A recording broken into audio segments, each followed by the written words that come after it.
म्हणजे योग्य पद्धत पाहूया।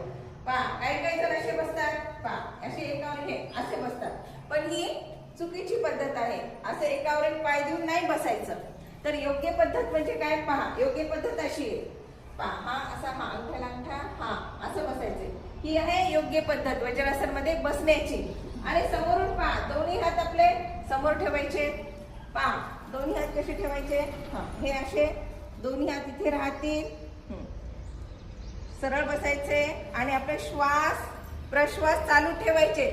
श्वास घ्यायचा आहे, श्वास सोडायचा आहे। ही आहे योग्य पद्धत वज्रासनची। चला सगळ्यांनी करूया। दोन्ही हात इथे राहतील आणि हे आसन जे भोजनानंतर करायचे, जेवणानंतर एकच आसन केले जातं ते आहे वज्रासन। याच्यामुळे आपली पाचन क्रिया खूप सुधारते। किती आपण जड अन्न खाल्लं तर ते पचण्यास मदत होते। जेवणानंतर केलं जाणारं हे एकमेव असं आसन आहे। याला डायमंड पोज सुद्धा असं म्हटलेलं आहे। अतिशय उपयुक्त असं आसन आहे। 5 ते 10 मिनिटांपर्यंत सगळ्यांनी बसायचं आहे जेवणानंतर। हळूहळू आपला वेळ वाढवायचा। आधी 2 मिनिटं, नंतर 4 मिनिटं, 5 मिनिटं करत करत 10 ते 15 मिनिटांपर्यंत न्यायचं आहे।